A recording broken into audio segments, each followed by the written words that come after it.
Beaucoup disent ceci, moi j'ai la foi. Non, non, non, moi j'ai la foi, ne t'inquiète pas, Dieu me sauver. Dieu me prendra avec lui. Mais voilà ce que la Bible dit au sujet de la foi.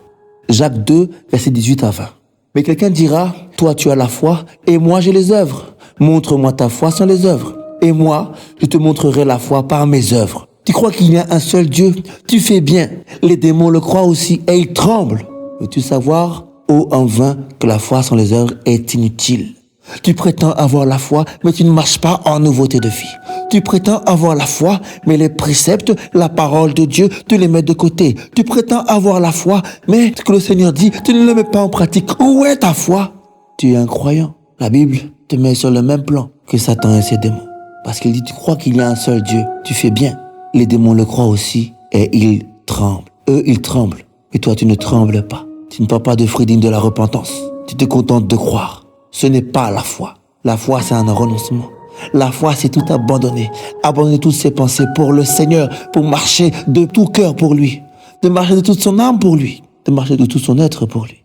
Il dit encore cela dans la Bible, Luc 3, versets 7 à 9. Il disait donc à ceux qui venaient en foule pour être baptisés par lui, race de vipères, qui vous a appris à fuir la colère à venir.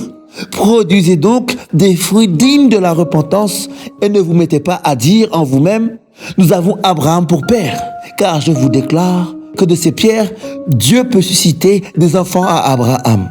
Déjà même la cognée est mise à la racine des arbres. Tout arbre donc qui ne produit pas de bons fruits sera coupé et jeté au feu. Ne te trompe pas, ne te fourvoie pas. Tu penses que, en disant je suis chrétien, en allant de temps en temps à l'église, en ouvrant la Bible une fois comme ça, que tu seras sauvé.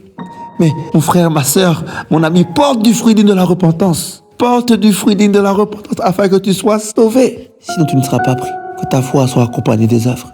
Que ta foi soit accompagnée du changement total. Remets ta vie dans la main de Jésus. Tout arbre qui ne porte pas de bons fruits sera coupé et jeté au feu. Cette parole te concerne. Cette parole nous concerne. Prenons garde. Marchons véritablement par la foi.